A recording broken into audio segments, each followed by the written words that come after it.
What's up, entrepreneurs? It's Lamika here with a reel about entrepreneurship and another real video because I just got to get it done. So in today's video, I am going to be talking about mobile homes and mobile home investing. And I will be sharing the conversation that I had with one of my mobile home mentors who has helped me build my business, who has just been amazing. And I found him on YouTube. His name is Fedro. And we had a conversation and I decided I would share it on my channel. So check out my conversation with my mobile home mentor, Fedro. Also, if you come across this video and you have a mobile home to sell, no matter where that mobile home is, give me a call. Make sure y'all check me out because I buy and sell mobile homes. So check out this video with my mobile home mentor, Fedro.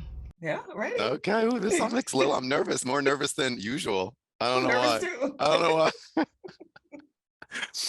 Welcome back to the Mobile Home Investing Lessons podcast, where we're going to talk about a lot more than just mobile home investing today. But I'm so happy to have on the podcast with me, joined with Lamika, who is a clothing expert, who has her own clothing business, who is a successful YouTuber, who has a professional career, who is a successful mobile home investor and sister and daughter.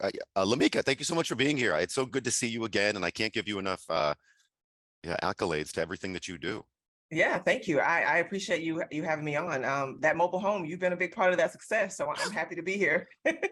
I was thinking about this. I was curious, in your mind, you've done a lot of things, and I know you've been putting off your YouTube channel, which we'll talk about in a little bit, but you did start that. What has been scarier for you? Was it investing in mobile homes or starting a YouTube channel of all things? Starting a YouTube channel. For real? Like that was really, yes. yeah. That has been 10 years in the making. It took me 10 years to literally take the plunge. Yes, by It's far. crazy. Is it like what people say, like the biggest fear is public speaking? Or is that a part of it? Yeah, that is a part of it. But as we were talking before, for me, it was my background, it was my hair, it was what was I going to look like? I wanted everything to be perfect. And then I just finally said, forget about it. Let's just do it. It took 10 years of just life and experiences to say that that doesn't even matter. Absolutely. And here we are. So wow, 10 years in the making for that. What do you call yourself? I think you're a true entrepreneur doing so many different things, but do you like identify when you're introducing yourself to somebody? Do you call yourself something? Or? No, it depends on who I'm talking to, what I will say, how I will introduce myself. What people call it a multi-passionate entrepreneur, or there are a lot of things that, Okay. that I'm interested in. But for the most part, they're all centered, to me, they're all centered around saying that you want to accomplish something and doing it. That's really what the basis of it is. If I have a goal or a dream of doing something, did you take action to accomplish it? That's really what's at the base of what I talk about. On your channel? Yeah, on my channel. And just when I'm introducing myself, I had a goal of, real estate, and, that didn't work out in several years ago, but it was something that I still wanted to do. And, I found you to help me do that. So I didn't stop. I took action on it. And so I guess that's where it's all about taking the action, the multi-passionate entrepreneur situation. It is. And I heard that I don't even want to say the word failed, but you failed at one point which then got you implemented something different, and then maybe failed on that, implemented something different, and now it's got you to these things that are working. Epic failure. Epic credit failure. Epic credit. Maybe we should be proud of that, like some kind of badge of honor to say, at least I did something, at least I took the action. Right. If I don't mind being nosy, was the credit failure like your credit got a hit, or was it you were helping a credit repair business, something like that? No, my credit got hit. So, the real estate back in, 2008, 2007, 2008. At that point, I owned about 30 plus rentals. I had built and rehabbed homes. And I got caught up in that 2008. And I had them for a while at that point. But when all the dominoes started to happen, I probably spent about 2 years trying to save them. And then at that point, I was just like, I just gotta let it go and start over. 2 years. I can't imagine I'm assuming like the stress, the mental anguish, maybe robbing Peter to pay Paul, and then just floating or treading water. And it's, I don't know even a part of it. I know we talked about this once, or a couple times a long time ago, but Mhm. it's amazing that it sounds like, of all the 30 properties you had, were it sounds like maybe just a couple of them could Mhm. take down the entire ship. Mhm. Was Mhm. it kind Mhm. of like that? Yes. Or did they Yes. all? Wow. Yeah. Yeah. Is Yeah. there something that you would do differently now? Yes. Like for the houses, we're not even talking about mobiles, but back in the day, would you have structured something differently to protect against that? Or Yeah. Oh, absolutely. It's funny. I was just saying earlier today that I would have went with my original plan. It was never my plan to have rentals. It was never my plan. I oh, let's I got talked into doing rentals. It talked. was it was always my plan to buy a house, live in it for 2 years, sell it, make money off of that, and go to the next house, buy a home, live in that home for a couple years, sell it, and do that. That would be what I would go with my original plan. That's what I originally intended to do. Wow. Yeah. But when you say that, that doesn't sound as flashy. I mean, it sounds good and great Yeah. and predictable, but it Hmm. doesn't all 30 doors. That sounds, you Yeah. made it with Yeah, I that. I made know. it, and I made it. So there's a story. I mean, I definitely have a story to tell. I have the experience, and so I wouldn't change it. But now I have the ability to have learned from that. Luckily, I learned from that earlier on, and have been able to rebound from it. So I wouldn't change it, but I definitely would go about buying primary residence, living in that primary residence, selling it, and making a profit off of that, and then doing it again. How do you think that shaped your mobile home investing? Oh, a lot. I was like, why didn't I know this before? How did I miss this? Any particular thoughts or examples? Yeah, well, for one, my parents had bought my sister a mobile home for college. And so I was around it, and they bought it for college, and they sold it when she was done with school. And it just like it never this was all around the time that I was doing real estate. It never dawned on me that this was, you know, an option. Was it in a park or on land at the Yeah, time? it was in a park. Yeah, she was in a park. Okay. Right near the school. Yeah, right near the school, and I think they sold it to another parent that was buying it for their child that was going to school, and but yeah, it never dawned on me. And when I got into mobile homes, like, oh my God, this is what my parents did. Like, how did I not? I guess it wasn't time for me to realize it. So, That's a good time and a place, right? mhm, mhm, mhm. I'm so thankful now that I saw some things early in life, but then later on, I'm like, I mean, now, I'm like looking back, like, how did I miss all these things that I missed? Like, I was Yes, right there, and I thought I was catching everything. I thought I was so smart, and then, but you know, we only can see the things we see. So, that's true. um, for your mobile home business, do you think did you have to relearn things? Did you come into this business and it was, okay, I'm a real estate investor, so mobile homes, I should hit the ground at 60 miles per hour, or did you have to relearn a lot of things?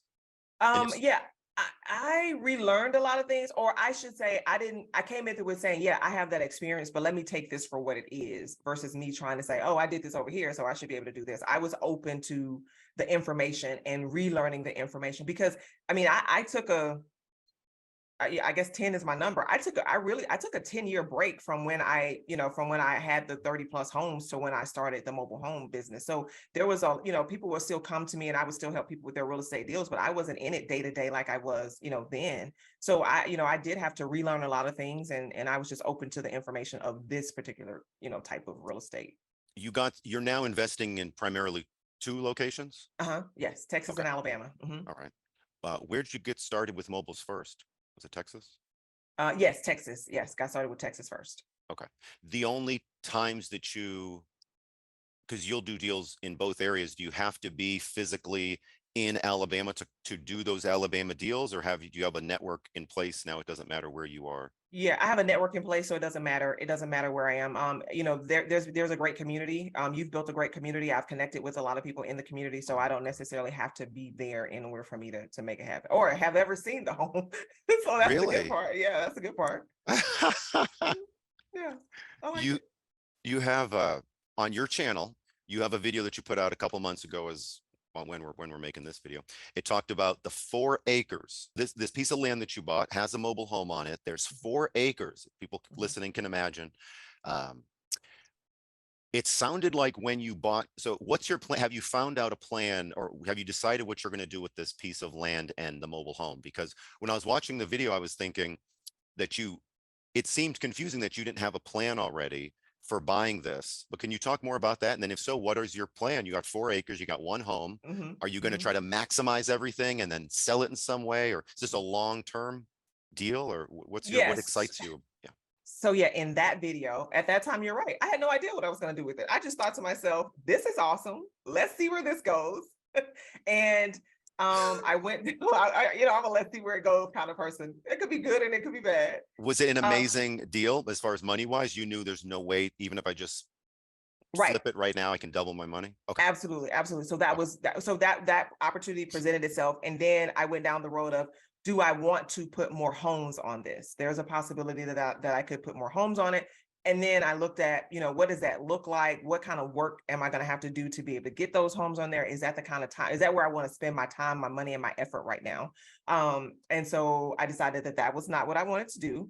And then I thought, I will keep the land and I will sell the home and I will just, collect lot rent. So that way I could, can keep it and it'll be cash flowing and everything, all that thing. And then somebody came along and they have made me an offer and I go, I'm going to sell all of it. Oh, You, that's, th- you threw a that's just to curveball happen. there at the end. Okay. Yeah. Yeah. An offer you couldn't refuse. So, Yeah. so then did that already happen? No, I'm in process of that. That just happened probably 4 days ago. That just recently happened. Dude, that's Yes. awesome. Yes. So I'm super excited about that. Isn't that funny? The thing we Mhm. think about, one of my first or second deals, like I'm going to keep this thing forever. And it was a home Yeah. on land. And then it was like somebody made me an offer. I'm like, nope, I'm taking the cash. Yeah, I I'm can do selling. it. Yeah, I'm Yeah. selling this. Yeah, I've done that a couple times. I've done that a couple times. I'm like, okay, I'm selling this. I was having a conversation a couple days ago about, and I'm not sure if this is right or wrong. Tell me if you agree or not. Like as investors, my goal is to ethically, or I think the way I operate is Mhm, my mhm, goal. Oh, I'm running my business. I want to ethically maximize profit while disclosing everything. So mhm, I'm mhm, selling for like an ethical, whatever I'm selling. My goal isn't to make it the nicest ever or fix it up and fix every single thing, mhm, or that mhm, 4 acres. We could put 10 homes on there. Yeah, you mhm, could, but my goal, if I can make, you know, 20 grand profit without doing any work or mhm. with only doing a little bit of stuff, do I want to make 20 grand and just do the little bit? Or if I put a lot of money into it, would I make the same 20 grand? And so as investors, I think that, you don't have to live to anybody's expectation, and you are making a very good profit for Mhm. not that much time. You've learned a lot anyway. Um, I guess where I was going with is you don't have to maximize or bring it up and No, make it into a full blown, no. multifamily kind of thing. Yeah, absolutely not. I mean, with that property, I kept it basic. We cleaned it up. We repainted. There were some soft spots right there at the front door. And we fixed that. They had some dogs in there where they had kind of, bit in the wall. And so we fixed all of that up. And I mean, we did that. The person that walked in, they're like, this is awesome. They own a business and they need somewhere. I mean, their plan is to put additional homes on there because they have some and I've had this a lot where someone that owns a business will buy a home for one of their Mm. employees. And so this is a case with that he's buying the home for one of his employees, and he has the intention of putting some more homes on there. Great. But yeah, for that home, we just did it was already a nice home anyways. It just needed some cleanup, and we went in and we did that. That's awesome. Yeah. Did, you must have had it on the market anyway, or you had it Yeah, listed I retail? did have it on the market. I did have it on the market. I've had it on I had it on the MLS. I had it on Facebook Marketplace, Craigslist, kind of the standard places. Okay. I imagine that you're in a growth phase. I mean, you're selling this home to do way more with it. I mean, you're To selling buy me a this. park. Yes, to find you a park. Even one park though is not going to make, well, I was going to say not going to make you a millionaire. It could, but even one Right. park isn't going to be like the end Right. thing, So Right. I was reading the comments on that video of yours, and it was, people were like, "Well, do this and maximize this," and it's like, well, Mhm. even that, to what end? It's not going to Yeah. be. You've just now taken up a lot of your time and money and Hmm. focus. Whereas Hmm. if you sold that and got it into a bigger deal where there was more profit in the total. Hmm. Parks. So you wanting mobile home parks, is that a new obsession or the last couple? I guess that when I came into this, that was kind of like the goal. Is like, okay, I want to get a park. And some days I'm like, do I really want to get a park? I don't know. I do like the mobile home on land deals. I mean, I may just be fine staying there. I don't know that I necessarily have to have a park, because then I think about all the things that come with a park. I work closely with some park owners, and hearing the stories of and what they tell me, and I'm just like, I don't know that that's on my goal list anymore. My first instinct is like that's sad. I don't know what you heard. And yeah, there's a lot of like egos and BS. And I think this business changes, even owning parks changes you a little bit, and you get even Hmm. maybe a little thicker skin. Hmm. But like, I hate that someone, and maybe you not doing parks will lead you into the thing, you being Yeah, even way more successful. But anybody that sort of like takes the wind out of somebody's sail, that kind of, because I own parks and it's right. But no, amazing. I wish I would have yeah. gotten into this even sooner, Mm-hmm, but mm-hmm, mm-hmm. anyway, It's still there. It has given me more food for thought. Obviously, when I went into it, I was like all bright eyed and bushy tail. Oh, I'm gonna have a park. But good point. I've got more of the reality of what it looks like to own a park, is really what I'm saying. That's a good I'm point. out of the peaches and cream phase of owning a park, and it all being about the money that you're gonna make. There are some other things that come with it. There are some other things that come with it. The deals for mobile homes that you have, Mhm. are you working closely? Are you in parks? Are you in other people's parks? And do you have good relationships with managers? Do you find that that's a good source of leads for you? Yes, they have been, and I've actually, one park owner. When I first got started, I was like, "Oh my God, I gotta talk to this person. I gotta talk to this person." Then I didn't hear from him. But the good part is I had put the effort in, and literally a year later, he called me. I was like, "Oh my God, he called me. This is exciting." And so I've built a great relationship with him. Like, he just called me yesterday, and he was like, "Hey, Lamika, what do you think about this?" And I'm like just like 2.5 years ago, I was trying to get this person, and now they're calling me. Um, so yeah, it's a combination of park owners. I haven't done so much with park managers, and I don't know if it's because Oh. I am afraid of cold calling. Even though I've been in sales, I don't know what that is, but the park managers that I have worked with is because I've gotten a home in the park, somebody from the park, I'm selling their home, and then I've built a relationship with that manager from there. Is how I've gotten with park managers. Wow. So even if you are petrified of cold calling and don't want to talk to managers, you can still get some traction Yeah, in you this still get some traction. business. Oh my gosh. I mean, you have to have a talk about this. I didn't know all of these couple revelations I'm making. Yeah. We gotta have a talk about this. How many managers do you think that you're on a first name basis with? Not very many. I Oh, probably wouldn't even say. I would probably say five. I would say five, and they're all spread out. wow. The one manager is from my very first deal, and from my very first deal in that park alone, I've probably had about, I don't know, I'm going to say anywhere between 10 and 15 homes. Oh, wow. Great. Um, and half of those have come from her saying, "Hey, such and such is selling, and I told them about you, and they're expecting your call," and that kind of a thing. So they've just been a great resource. And it goes back to what I think, actually doing what you said. Like, I go there and I make sure that they know that, hey, I want to work with you. I want to make sure I put a park approved person in here. No intention to take this home out of the park. Like, I want to go by the rules. And so they appreciate that. And so that's what I've been able to do. And I send them little gifts and that kind of a thing, and they like it. Who doesn't like a little gift? Right. A thoughtful gift. One lady, she was like, "Oh, I love makeup, but I never have my makeup case can never fit, all of my stuff in there." And so I heard that. I made a note of it, and I sent her a makeup case, and it was personalized. And she was like, "Oh my God, I cannot believe you picked that out." For Yeah, real. yeah. Wow. And each park, I mean, ideally, we want to grow in that park and it should lead to multiple homes. Hmm.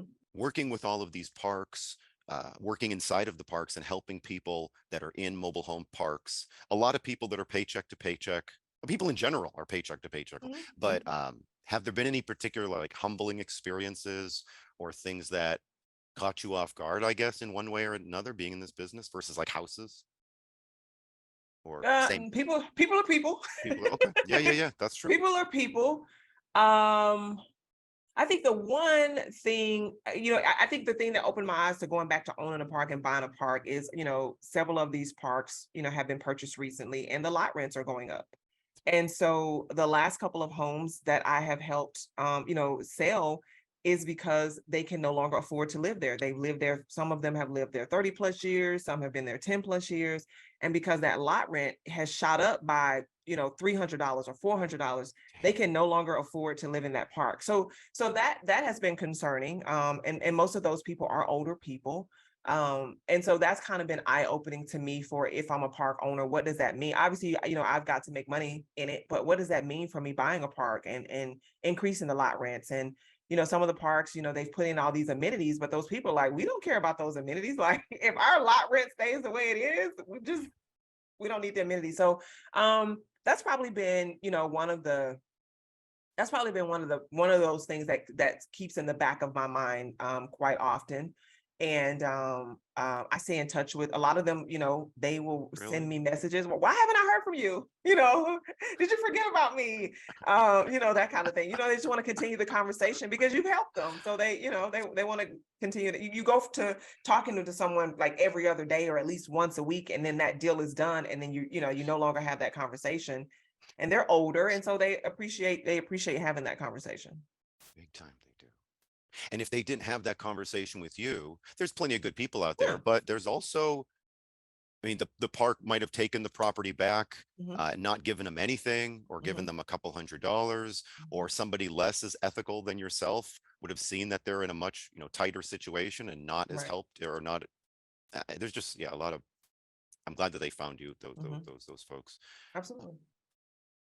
I was having a conversation not too long ago about when park lot rents go up, and when you're buying parks, and I'm not sure if I've told you this, it's something I heard a long time ago with parks, but it's like we always try to make parks better. Like, oh, if you get a 2-star park, make it into a 4-star park, or make it into a 3 or 5. And it's like, no, some parks, at least from my experience, if like they should be a 2. Like some parks don't need to be a 3, because being a 3 means that you're going to have to charge more because you put in more amenities, but nobody cares about the dirt roads because they all have pickup trucks, and nobody cares about doing this because they all go into town for something. They like it quiet. They like the lot rent lower. And so, even if you have, I just thought that was a big like realization to me. Is like, oh, some parks, that's not always the goal. And the residents, you might actually not make them that happy, and the ends might not justify the means. So it was. You're right. I never thought about it that way. I never thought about it because it's always going in with an improvement. And you're right. Maybe it doesn't need to. I mean, obviously, if there's problems, you get rid of that. But you don't need to, quote unquote, make it a 2-star to a 3-star or 4-star park. I never thought about that. Right. That's interesting. Depends if it's in like the middle of a city versus the middle of the country. But do you do anything special to protect your properties? Have you had any of your mobile homes vandalized? And do you do anything special to protect them or preemptively do anything? Luckily I have not. I have not had to do that. Thankfully I haven't had anything. All of the areas that I have kept the homes, they're in a nice area. The neighbors are very much aware. The homes where where I'm the broker and I'm listing that home, the neighbors are still aware. There was one, sometimes, not being able to show the home and trying to coordinate a schedule outside of an open house. We have homes on lockbox, and there's things that people have to send us before they can see the home. And I think someone had saw the home and they told me they closed the door, but they actually didn't close the door. And so the neighbor called me and was like, hey, the door is open, that kind of a thing. So I just make conversation, made acquaintances with the people that are in the park, just to have them look out for when when we're not there, working on the home and that kind of thing. So luckily I haven't had any issues. Would you say most of your mobile home activities revolve around not the land, just the trailers themselves? Yes. And you think you're doing more? How does it balance between you being like a broker, like a personal property realtor, and helping people sell versus you actually buying the home yourself? Right. So right now I probably am brokering more than I'm buying. What I have seen is that a lot of people are, they purchase these homes, and they owe so much on it that as an investor, I can't purchase that home from you. It's either you're going to have to let it go back, or either you're going to have to come up with a difference in the price. Even in brokering it, I have some that now that, they owe, 125. and that home is in a park, and it's difficult to find another buyer that wants that home in a park, to be able to do that. So I am doing more brokering now, but it definitely has become challenging when you get to a certain price point and that home being in a park. And my goal is just to make sure of that. I tell my buyers or my sellers that we're not looking at 90 days anymore. We're looking at 6 months now, for a home that's in that price point. But yeah, so I'm not buying as many as I am more so brokering it out, or I'm working with park owners, and the homes that I am finding, I am selling those to those park owners. When do you think the peak of the market was? If things are getting, are they Ooh. prices are kind of retracing a little bit? Yeah, I think I will. It was much easier for me to sell a home in 2022. Obviously, 2021, 2022. It was like I could post that thing and it would be gone in 2 days, a You name week, the or price. Yeah, yeah, that's yeah. You just and it's gone. Especially if that home was under $30,000, it was gone. It would be gone very, very fast. Now, even those homes that are at that $30,000 mark, they are taking much longer for them to sell. it's nice that you're able to try to buy the home at first, which is Mhm, what we do as investors. mhm, But if you can't, then you can help the seller sell if they want mhm, the help. You are the local expert, you're the local authority. You also mhm. give free, advice and Yeah, some help yeah. as well. I tried. I had a call yesterday with a lady, and uh, I had already talked to her. I had already talked to her realtor. So I had someone on my team put signs out in that area just to see if this lady would call. Okay. Just to see if this lady would call. So the experiment worked. She called, and obviously because we had talked to her realtor, we knew a little bit more backstory about her home than she probably thought that we knew. And so this home is in a park. She wants $90,000 for it. It's a 2015, I think. And I'm like, there is no way you're going to get $90,000 for the home. Even selling it on the retail market, there's no way. But she wanted to know, what would I buy it for? And I tried to go, you know, without seeing the home. I don't know. Like, I tried everything not to, like, give her a number on what I would buy this home for. And so I finally said, to be honest with you, because we are investors. This is what we do. We buy homes at a discount. So the reason why I haven't given you a price is because I'm not going to be anywhere near the 90,000 that you're asking for, and I don't want you to be insulted by it. More than anything, let me just give you the information to help you sell your home, because she was bent on, I need to sell this home at $90,000. And so she's decided that she's going to rent it. Wow. And even in that, I was trying to share the information with her, but I do my best on a home that I know that it's still not something that I can help someone with. I still want to give you some information on what I know about the business to be able to help you along in your journey of being able to ultimately sell your home. So yeah, but that was an interesting conversation.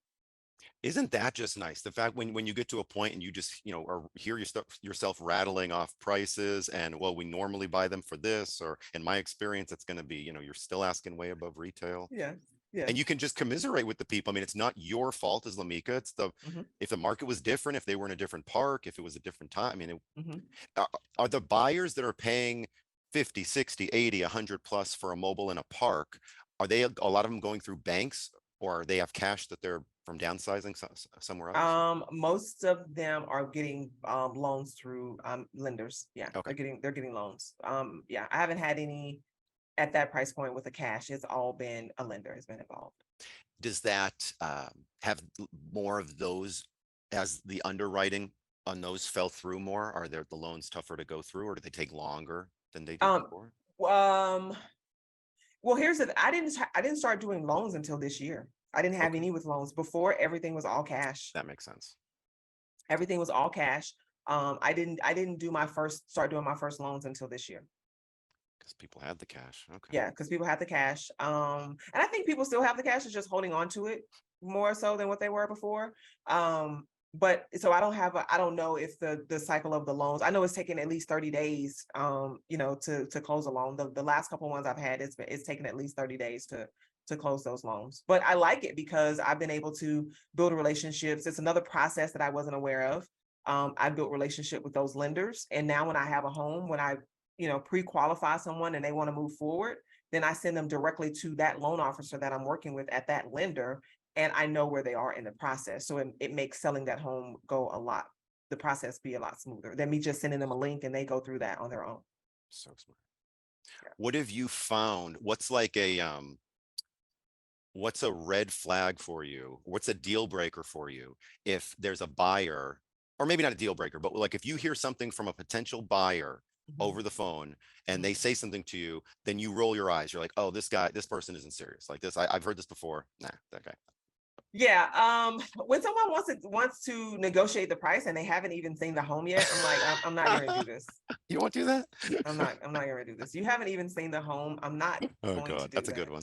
Yeah, that one is a big one. If you want to see the home and you haven't found a lender, you haven't found the land that you want to move the home to, I'm just like, no, I'm not showing you this home. Like, no.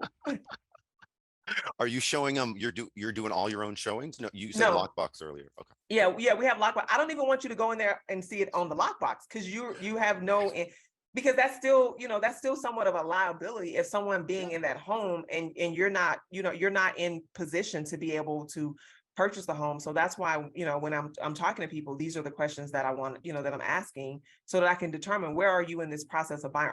I've been the person that just goes out and look at homes because I just want to see, what I mean? I haven't, I don't have time for That's that. true. That's true. Yeah. So yeah. Anything that we didn't talk about? We talked about a bunch of stuff, but just the tip of the iceberg. Any advice for folks listening? And they can always check you out on your channel, which you give. Just this is a tip of the iceberg of what's on your Yeah. channel. Anything? I guess last minute. No, if you're watching John's channel and you haven't decided to work with him, what are you waiting for? I mean, literally, like, what are you waiting for? There were several other options that I had out there, and I will send John a text. I'm like, oh my God, I'm so glad I chose you. I'm so glad I did the right thing. I feel so good about my decision to work with you. And that is the thing, is like, I mean, literally working with you, it wasn't just me learning mobile homes, but I mean, you really have a system to build a business, not just to do a deal there. And if you want to do a deal there and a deal there, it's completely fine. But if you're looking for a business to build, then, definitely working with John is, I highly recommend it. This is a decision that I'm proud of, the decision that I made to do that. So I'm thankful to you about that. And then just on my channel, I just talk about taking action on your goals to build a business specifically, and building a business while you work a full-time job. And we talk about how to find the money to get that, the motivation and the mindset that you need to be able to do all of that. You've been putting out a lot of great content that doesn't, and you can tell it comes from the heart. It doesn't have, there's not things that you're asking for in return. It's all things to help you that you're implementing and that other people can use. Mm-hmm.